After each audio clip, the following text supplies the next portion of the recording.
তাহিয়াতুহু ফাযালিকাল মুমিন।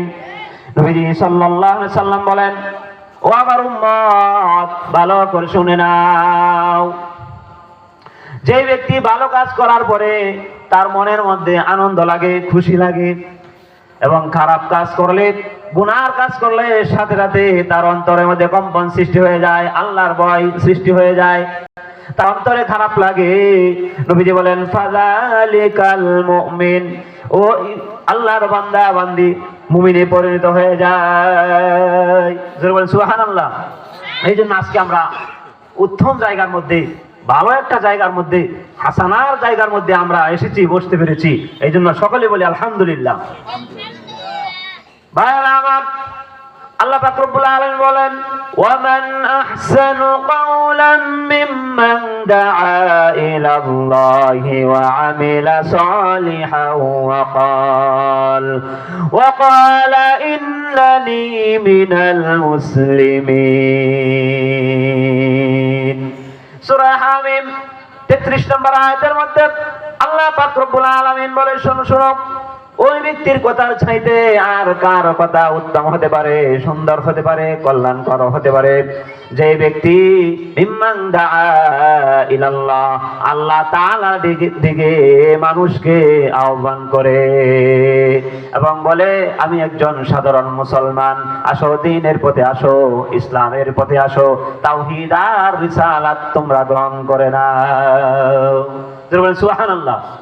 আজকে এখানে যে কথাগুলি হবে সেই কথাগুলি উত্তম কি উত্তম না? কি বলেন? কোরআন হাদিসের কথা কি উত্তম না? আমার ভাইরা, আল্লাহ পাক রব্বুল আলামিন বলেন, ওয়া মা কানা আল্লাহু লিয়ুআযিবাহুম ওয়া আনতা ফীহিম। সূরা আনফালের 33 নম্বর আয়াত আল্লাহ পাক রব্বুল আলামিন বলেন, ওয়া মা কানা আল্লাহু লিয়ুআযিবাহুম, নবীজি আপনি যেই জায়গার মধ্যে থাকেন ওই জায়গার মধ্যে আমি আপনার উম্মতদেরকে ধ্বংস করব না, কোনো আযাব দেব না, কোনো গজব দিয়ে আমি তাদেরকে কষ্ট দেব না। জোরে কোন সুবহানাল্লাহ। শুধু তা না, আল্লাহ পাক রব্বুল আলামিন দ্বিতীয় অংশ বলেন, ওয়া মা কানা আল্লাহু মুআযিবাহুম ওয়া হুম ইস্তাগফিরুন। আল্লাহ পাক রব্বুল আলামিন বলেন, যেই বান্দা বান্দি গুনাহ করার পরে, জুলুম, অত্যাচার, নির্যাতন, অন্যায় বিচার করার পরে যদি সে তওবা করে, ইস্তেগফার করে, আমি আল্লাহ পাক রব্বুল আলামিন, কোন বান্দা তওবা করবে, কোন বান্দা গুনাহ করবে, আমি আল্লাহ তাআলার কাছে ক্ষমা চাবে, আমি আল্লাহ মাফ করব না, এটা আমি আল্লাহ তাআলা চাই না। যেরকম সুবহানাল্লাহ। আয় খুদাই বান্দারারো সমকুন, আয় খুদাই বান্দারারো সমকুন, গরমদম মান সিরে মান পয়দা মকুন, গরমুরাই বারে সত্তারি কুনি, গরমুরাই বারে সত্তারি কুনি, তওবা করদম মান জহরনা করদানি, তওবা করদম মান জহরনা করদানি। নবীর উম্মতের দল, কবি বলেন, তোমরা আল্লাহ তাআলার দরবারে তওবা করো, গুনাহ করার পরে তোমরা আল্লাহ তাআলার কাছে ক্ষমা চাও। আল্লাহ তাআলা কে ডেকে ডেকে বলো, হ্যাঁ প্রভু, জীবনে যত অন্যায় করেছি, যত গুনাহ করেছি, এইবার যদি মাফ করে দাও, আমি তওবা করলাম, আর কোনোদিন গুনাহ করব না। আমার গুনাহগুলি মানুষের সমাজের মধ্যে, মানুষের সামনে প্রকাশ করে দিও না। আমি তওবা করলাম, আর এবার যদি তুমি মাফ করে দাও, আমি আর গুনাহ করব না। জোরে সুবহানাল্লাহ। বারাকাত। আল্লাহ পাক রব্বুল আলামিন বলেন, আল-ইয়াওমা নাখতিমু আলা আফওয়াহিহিম ওয়া তুকাল্লিমুনা আইদিহিম ওয়া তাশহাদু আরজুলুহুম বিমা কানু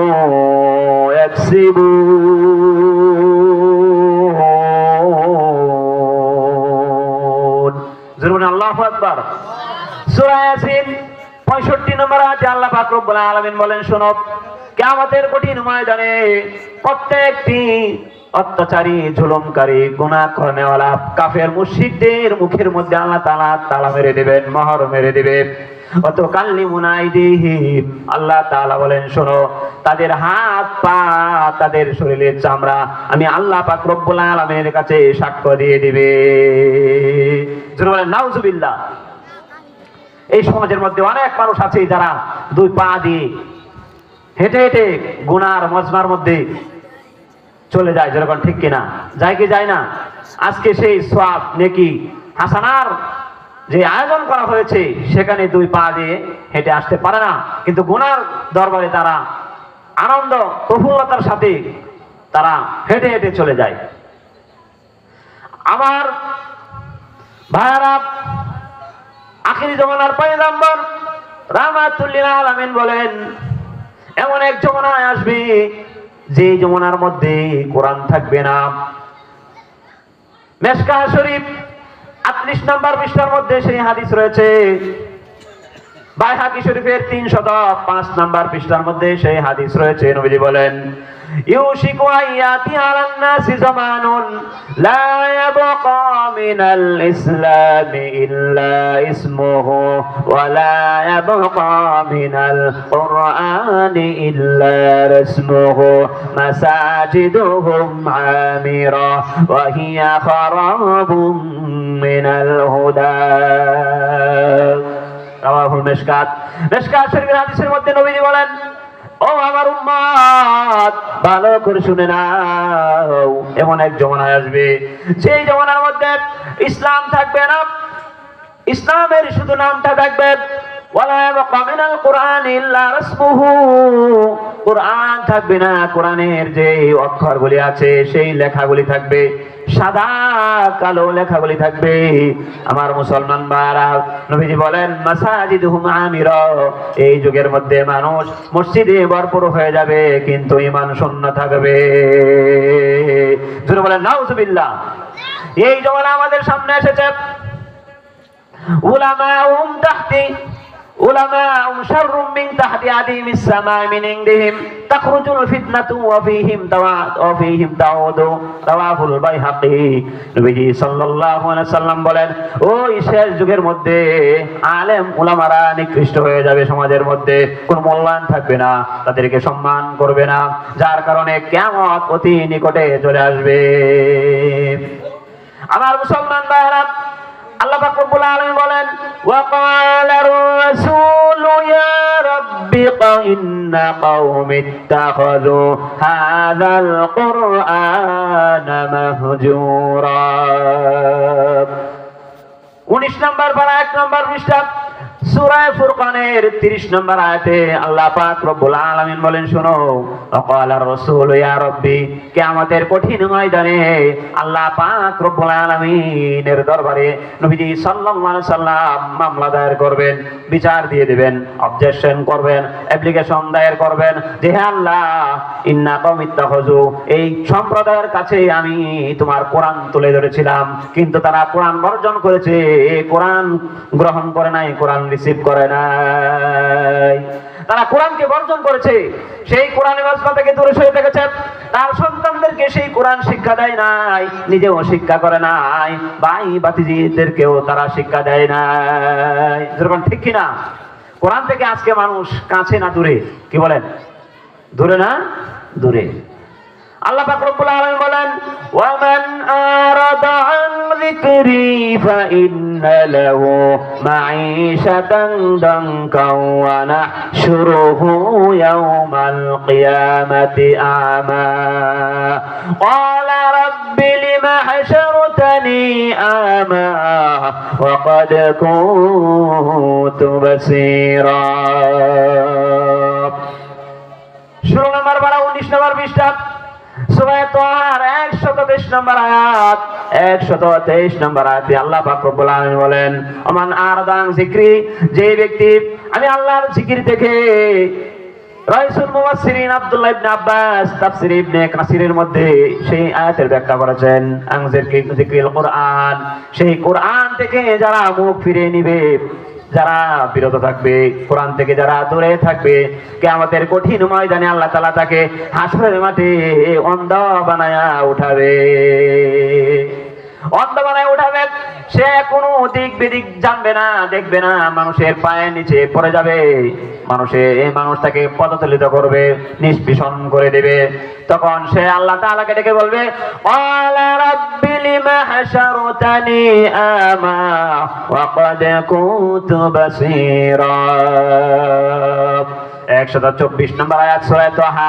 আল্লাহ তাআলা বলেন, ওই অন্ধ ব্যক্তি আল্লাহ তাআলাকে বলবেন, হ্যাঁ প্রভু, আমি দুনিয়াতে তো সুন্দর সুন্দর চাকচিক্যময় অট্টালিকা দেখেছি, এত সুন্দর জায়গা দেখেছি, ঘর বাড়ি দেখেছি, সবুজ শ্যামল গাছ দেখেছি, যখন ঠিক কিনা, যেদিকে যাই সুন্দর সুন্দর বাগান দেখা যায়। এখন কেন আমি অন্ধ হয়ে গেলাম? হাসরের মাঠে কোনো কিছুই দেখতে পাই না। তার কারণ কি? আল্লাহ পাক রব্বুল আলামিন বলেন, ওয়ালা কাযালিকা আতাতকা আয়াতুনা ফানাসিতাহা ওয়া কাযালিকাল ইয়াওমা তুনসা। আমার মুসলমান ভাইরা, সূরা তাহা 124 নম্বর আয়াত।